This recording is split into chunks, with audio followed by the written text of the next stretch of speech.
Bonjour et bienvenue dans 101%. Au sommaire, on aura la critique, ensuite il y aura la minute du geek sur le cycle des épées, et pour finir, on aura Money Shot. Mais pour commencer, les news.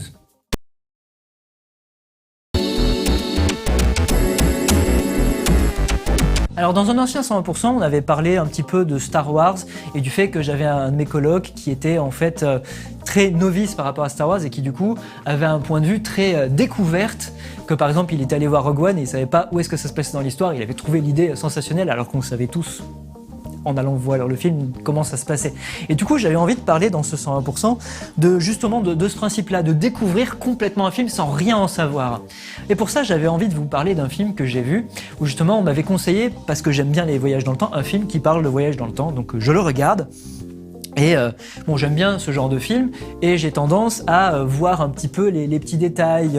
Par exemple, je sais que si on dit une petite phrase en l'air un peu marrante, il y a des chances que, au vu du reste du film, on va avoir un nouvel éclairage de cette phrase qui fait qu'on va faire quand tu le revois une deuxième fois. Sauf que comme je sais qu'il va se passer ça, souvent c'est des phrases que je garde un peu en tête pour me dire ok, attends un petit peu, garde-les en tête et on verra peut-être en avançant dans le film, tu vas les redécouvrir. Et du coup, c'est pareil, j'arrive à faire quelques pronostics sur ouais ok, ce mec-là qui est anodin, sûrement que c'est lui vieux dans le futur ou des trucs comme ça. Du coup, ça fait que je vois le film en entier et je l'ai trouvé extrêmement prévisible et j'ai pas eu beaucoup de surprises à ce niveau-là et voilà, j'étais un peu déçu, je l'ai même trouvé très complaisant ce film. Et du coup, plus tard, j'ai dit que j'avais vu un film et, à mes colocs et à ma copine et j'ai pas parlé trop du film, j'ai dit que j'ai trouvé ça un peu complaisant, un peu voilà. Et en fait, il connaissait le nom du film, mais il l'avait pas vu et il dit oh sinon on a envie de le voir. Et du coup, je suis resté avec eux le regarder parce que ça me fait plaisir de voir un film avec mes amis, même si je l'ai déjà vu, même si je l'ai pas trouvé génial. Ça fait un instant en société, merde, laissez-moi faire ce que je veux, ok ? Bref, on regarde le film, donc voilà, ça se passe. Et en plein milieu du film, ils sont tous là. Oh !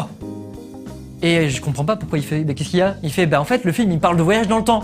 Je fais oui. Et c'est là que je comprends qu'en fait, si tu ne sais pas que le film parle de voyage dans le temps parce qu'on te l'a dit avant de te le donner, tu ne l'apprends qu'à la moitié du film. Et c'est beaucoup, j'ai eu 45 minutes de film où du coup, si t'es comme moi et que t'as tendance à garder en tête des trucs ou faire des pronostics, t'aurais pas pu faire ça si tu savais pas que le film il parlait de voyage dans le temps. Donc en fait, je me suis rendu compte que j'avais de l'avance sur ce que le film prévoyait, que j'ai en le regardant. Donc c'est normal que j'ai réussi à prédire plein de trucs, que je les trouvais complaisants et un peu faciles et prévisibles. Parce que j'en savais déjà trop, c'est comme si on m'avait raconté un petit peu le film en avance. Et du coup, j'étais dégoûté parce qu'ils étaient tous à fond sur le film et du coup, j'ai compris comment on était censé voir le film.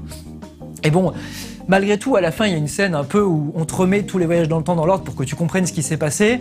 Et ça, c'est le complaisant maximum, mais effectivement, tout le monde dans mes colocs avait pas besoin de cette scène pour comprendre ce qui s'était passé parce qu'on avait compris. Mais je pense que si j'avais montré ça à mes parents, ils en auraient eu besoin quand même.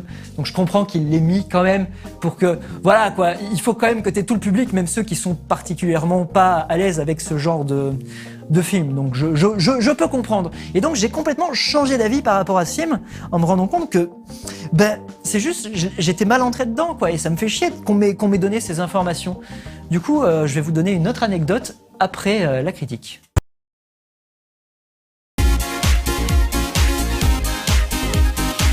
Alors, si vous l'avez peut-être remarqué, tout à l'heure je vous ai parlé d'un film, et j'ai fait exprès de pas vous donner le titre, parce que comme ça vous vous retrouvez pas à savoir que ça parle de voyage dans le temps alors que vous devez pas le savoir. Donc vous savez qu'il y a un film quelque part dans le monde qui parle de voyage dans le temps, mais ça, un jour vous tomberez peut-être dessus, mais vous saurez pas que c'est celui-là. Enfin bref, maintenant je vais vous parler d'un autre film, dont celui-là je vais donner le titre. Je vous ai déjà parlé d'un film que j'aimais bien qui s'appelle Gentleman Bronco, et alors j'ai vu la bande-annonce du film après avoir vu le film, et je me suis dit mais waouh, ce film, la bande-annonce elle est tellement à l'opposé du film lui-même, ça m'a déçu. C'est là que tu te rends compte que souvent les gens qui font la bande-annonce, c'est pas les mêmes que ceux qui ont fait le film et que on leur a peut-être pas du tout donné les mêmes ordres et les mêmes commandes par rapport au film et du coup ça fait que tu peux voir une bande-annonce d'un film qui te paraît nul et quand en fait tu vas voir le film derrière et tu te dis mais en fait c'est pas ça du tout que m'avait vendu la bande-annonce et je suis agréablement surpris parce que finalement ce film est vachement bien alors qu'il avait l'air complètement pourri. Après ça se passe aussi dans l'autre sens des fois et ça c'est moins cool quand même, mais voilà. Et donc du coup, c'est quand même triste parce que même les trucs qui sont faits pour pas t'en dire trop, parce que c'est une bande-annonce, ils savent dans quel contexte tu dois voir le film. J'espère que sur le film dont je parlais tout à l'heure, ils n'ont pas précisé que ça parlait de voyage dans le temps dans la bande-annonce, sinon ils sont bêtes. Mais donc voilà, c'est le genre de choses où c'est censé être intelligent, une bande-annonce, c'est censé te vendre un petit peu l'esprit du truc, et là, ça devrait te donner envie de le voir, et là, ça donne pas spécialement envie de le voir. Alors allez voir Gentleman Bronco, parce que si jamais, quand j'en ai parlé, vous êtes allé voir la bande-annonce pour vous dire « ça a l'air sympa », et que vous vous êtes dit « c'est nul », ben non, allez le voir en vrai, parce que c'est pas pareil.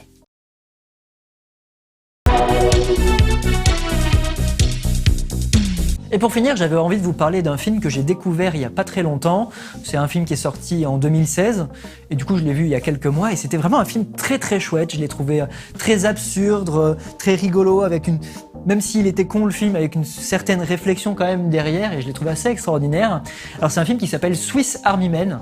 Il y a pas mal de gens qui en parlent sur internet en ce moment parce qu'il y a des gens qui ont fait des bilans de l'année 2016, qu'est-ce qu'ils ont vu comme chouette film et ça ressort dans plein de bilans justement parce qu'il est cool. Et du coup c'est un film, je suis allé le voir parce que j'avais vu la bande-annonce et le problème c'est que en plein milieu de la bande-annonce je me suis dit waouh ce film, enfin je commence la bande-annonce, je me dis ah ce film a l'air rigolo et puis j'avance, je dis ah il a l'air génial et en plein milieu j'ai coupé, je me suis dit en fait là je suis en train de me spoiler plein de trucs. J'arrête, et je suis allé voir le film et ça m'a effectivement spoilé une certaine partie, donc je sais pas ce qu'il y avait dans la suite de la bande-annonce, mais ça m'a spoilé une certaine partie, donc je vais être très évasif par rapport au film parce que j'ai très envie de vous le conseiller, il est génial, mais alors je vais rien dire dessus parce que je trouve que le découvrir est assez extraordinaire. Je l'ai regardé avec ma copine et un coloc, les mêmes avec qui on a regardé le film dont je veux pas donner le nom, et je sais qu'ils ont encore plus rigolé que moi. Parce qu'il y a des choses que moi j'avais vues dans la bande-annonce et j'aurais bien aimé rigoler autant qu'eux. Donc voilà, c'est un film qui est vraiment extraordinaire, il est génial et je veux que vous alliez le voir et je vais rien dire dessus parce que sinon ça va spoiler. Mais il est vraiment très chouette. Après on peut en parler si vous voulez, mais ensemble en secret, que personne sache ce qu'on a dit pour que les gens ils aient la surprise. Vous voyez ? Alors n'empêche, j'avais envie de dire que quand même, j'ai fait fort aujourd'hui. Je crois que c'est une des rares fois où quand je vais amener la prochaine émission qui est Money Shot, et ben là je parle de bande-annonce, c'est quand même une transition de ouf. Vous voyez, là franchement, je me sens trop fort. Non, merci. Allez, Money Shot.